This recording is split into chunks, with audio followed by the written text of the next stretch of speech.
Hello and welcome back to our second final, this time men's category from Munich with our last Boulder World Cup report for 2018.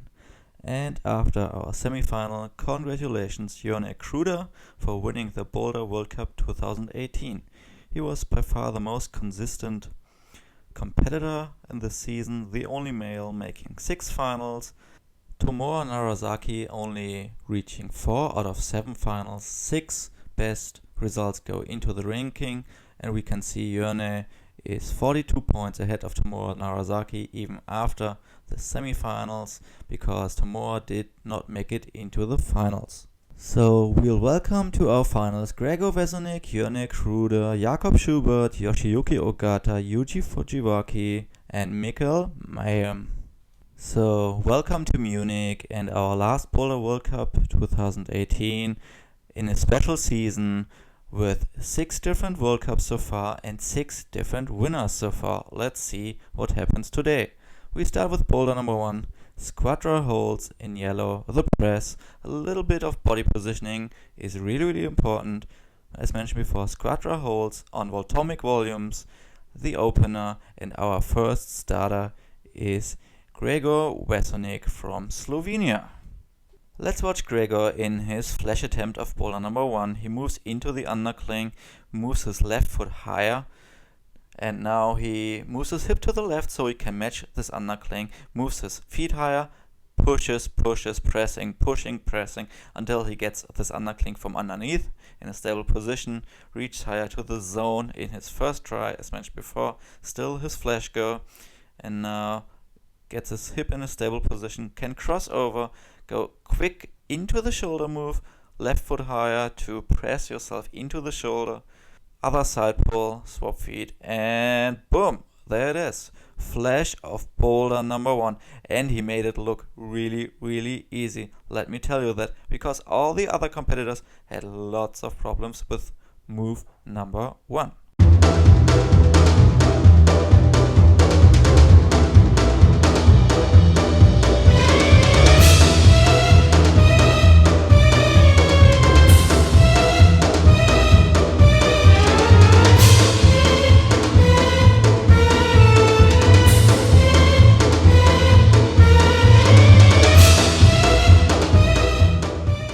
No special effects, no fake news. This is exactly what happened at boulder number 1. No one except for Gregor was able to solve the first move. So let's have a look how he did it. As mentioned before, you need to have your left foot on the left foothold to be able to move your hip and shift your hip onto it. What's really important as well is the position of his right foot. The right heel is pointing leftwards. The heels are pointing towards each other, and this guarantees you flexibility in your hip to move from the right to the left and still stay close to the wall. Let's have a look at the other perspective. First, he's able to match the hold. He has his left hand on the left side of the hold, and then we can see, once the perspective changes, how his hip is open and he can still continue to push with his right foot. He bumps up higher and higher with his right foot until his whole weight's on his left foot and he has the undercling in a stable position. Let's take a look at Jernej here. He looks like he's in the same position. His left foot is higher as well. He moves his left hand further to the left as well, but take a closer look to his feet. His heel is pointing to the right, so he can't move his hip further to the left. Jakob, on the other hand, has his heel pointing to the left, but grabs the hold too far to the right. He can't move over to the left to match his hands, so he has to cross underneath, which keeps his hip far away from the wall, so he falls down. Mickael uses his unbelievable strength and flexibility in his wrist as well to push higher in this position, but he crossed underneath and now he doesn't have any space left to switch his hands, and he grabs the part without friction and can't do the move. Not a really good start for the root setters, a really good start for Gregor though, but as a root setter you want to have a spectacular opening boulder which doesn't take too long usually.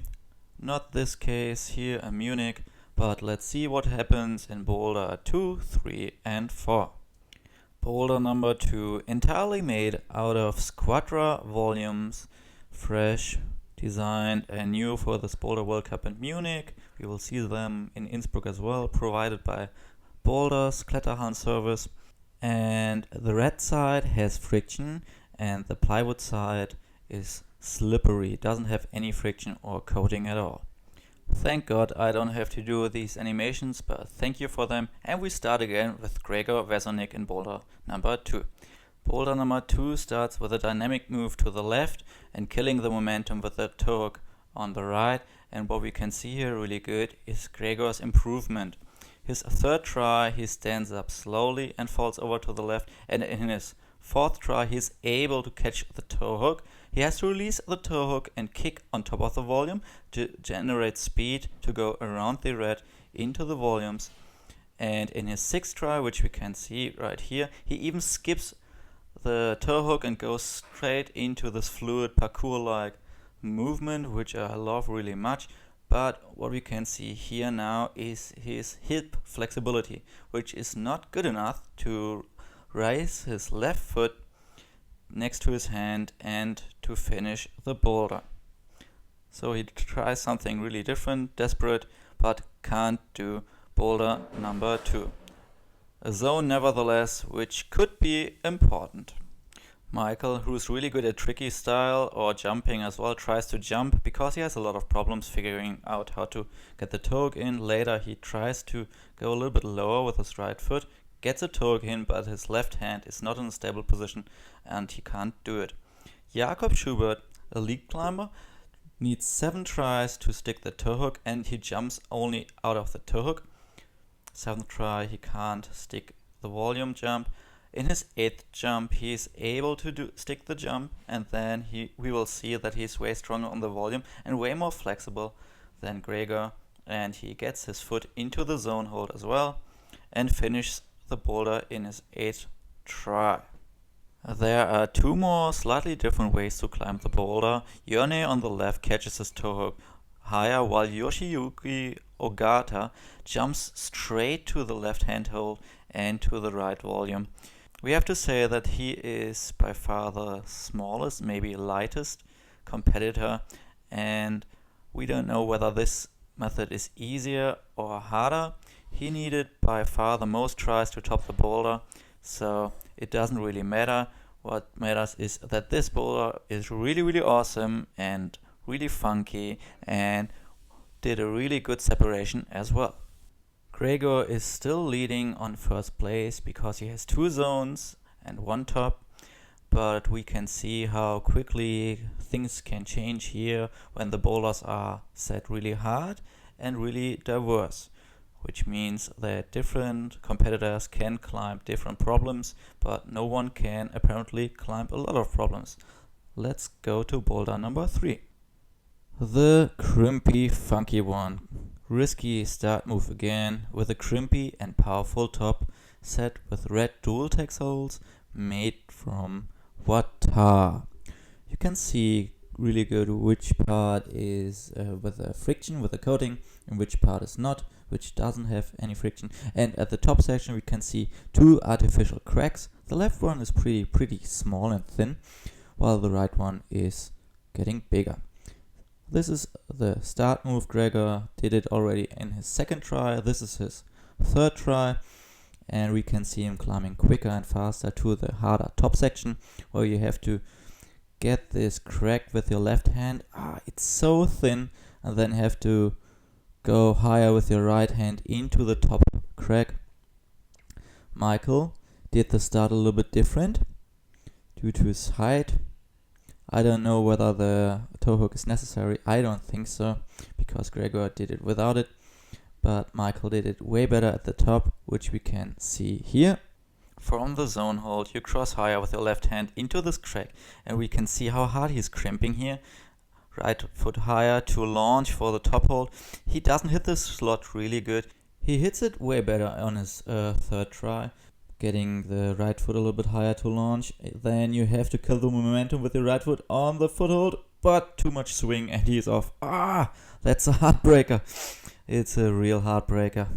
Everyone fell on this move. Yoshiyuki Ogata falling here as well, and then something really surprisingly happened. Yuji Fujiwaki in his first final on his third try made the first move looking really easy, moved higher into the zone, his first zone of the whole competition as well.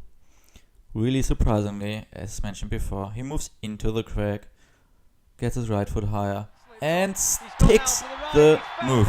I couldn't believe it, he can't believe it, no one could believe it, and that's how he's just excited. It's just surprising that he sticks it so easily. Another surprise in boulder number 3, only one top, a lot of zones though, but going into boulder number 4, 4 people still can win this Boulder World Cup. So we didn't see many tops, but we did see a lot of surprising stuff happen. Going into boulder number 4, our majestic king line, powerful, low complexity, lots of action, blocks holds and blue pill holds, a lot of fiberglass volumes on voltomic volumes, and it looks a little bit tricky, but I'll tell you, as a competitor, you know what to do, and Gregor has to do one thing. He has to climb it as soon as possible, hopefully with a flash, and we're going live in Gregor with the original sound. I remember filming that with him as well. He said, "Can I have a cup?" I said, "You can do whatever you like. As long as it doesn't offend anyone, you go for it, man." There we go, that left pop. Oh, it's a long way. Faces the crowd, here we go. Gregor Vezonik already having the season of his life. Can he cap it with the most extraordinary finale? This Boulder World Cup season he will remember for the rest of his life. Could it have the perfect ending though? Slaps up with the right hand. He's onto the zone. The crowd have seen the score. They know what's at stake. He crosses through with his left hand. These moves are so burly, especially after all the competition he's had this week. Gregor Vezonik lining it up. Gregor Vezonik, World Cup winner!